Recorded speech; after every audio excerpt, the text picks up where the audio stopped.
रुद्राय नमो रुद्राय च कृच्छते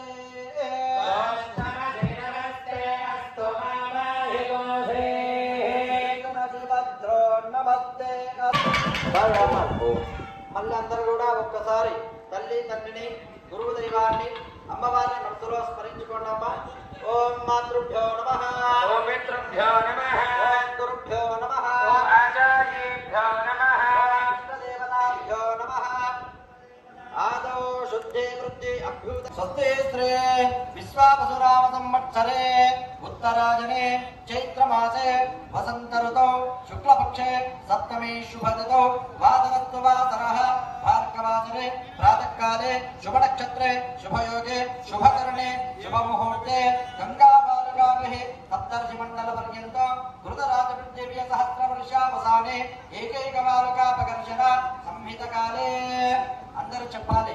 దశపూర్వేష దశపూర్వేష దశాపరేష దశాపరేష మద్వంశాన మద్వంశాన మయా సహ వైకుంఠ వైకుంఠ సారోగ్య సారోగ్య సామిప్య సామిప్య సారుప్య సారుప్య సాయుజ్య సాయుజ్య చతుర్విధ చతుర్విధ ముక్తిఫల ముక్తిఫల ప్రాప్త్యర్థం ప్రాప్త్యర్థం యథాశక్తి యథాశక్తి కాలంకృత కాలంకృత లోక లోక కళ్యాణార్థం కళ్యాణార్థం విశ్వ విశ్వ శాంత్యర్థం శాంత్యర్థం గోమాత గోమాత వృషభ వృషభ కళ్యాణోత్సవ కళ్యాణోత్సవ సమయే సమయే భక్త్యోపచార భక్త్యోపచార శక్తోపచార శక్తోపచార కన్యాదానం కన్యాదానం అహం అహం కరిష్యే కరిష్యే కన్యా కన్యా కనక కనక లక్షణ లక్షణ సంపన్న సంపన్న కనక కనక ఆభరణే ఆభరణే యుత యుత దాస్యామి దాస్యామి శంభవే శంభవే తుభ్యం తుభ్యం బ్రహ్మలోకే బ్రహ్మలోకే జిగీషయా జిగీషయా కన్యే కన్యే మమాగ్రతో మమాగ్రతో భూయా భూయా కన్యే మే దేహ దేహ పార్శ్వయోః కూడా చెప్పుకొని ఆ మంగళ్యాన్ని చేసుకుంటే వచ్చే సంవత్సరానికల్లా ఆ సంకల్పం నెరవేరుతుందని ఉండేటటువంటి ప్రతి జనులందరూ గారు చక్కగా ఉండాలని విశ్వశాంతి కోసమై చేస్తున్నటువంటి మాంగళ్య ధారణ కార్యక్రమం జరుగుతుంది. అందరూ కూడా గట్టిగా కరధ్వనులు చప్పట్లు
శివాయ.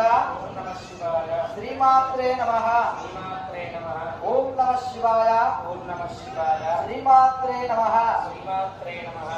గోవు ఎంతో విశేషమైనటువంటిది. మొదటనే చెప్పాము. సాక్షాత్ ఆ భగవంతుని స్వరూపమైనటువంటి నారాయణ భార్య వశిష్ఠ అనే నవంతో ఇద్దరు కూడా చక్కగా వెళ్ళి వివాహం సంపూర్ణంగా అయింది.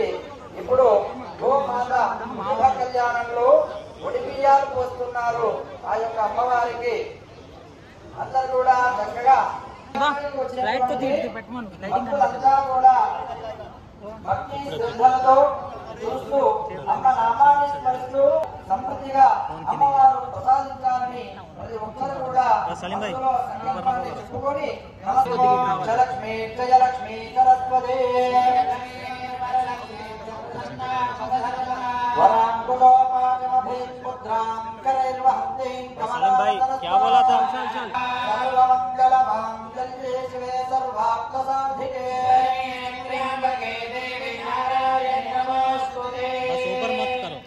మనం ఎంతో విశేషమైనటువంటి సాక్షాత్ కలియుగ అంటే గోమాత అని దేవతలు కూడా గోమాతలో ఉంటారు.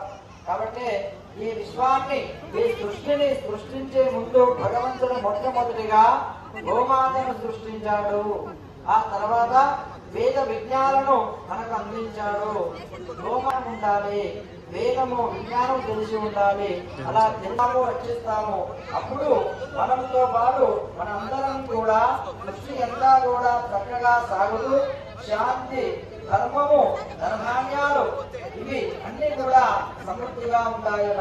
ఎక్కడైతే గోమాతను పూజించారో, ఎక్కడైతే గోవును సంరక్షించారో రాజుతో పాటు రాజ్యం కూడా నాశనం అవుతుందని శాస్త్రాలు చెబుతున్నాయి. ఎందుకయ్యా అంటే గోమాత లేనటువంటి రాజ్యము శ్మశానంతో సమానమట. కాబట్టి ఎక్కడైతే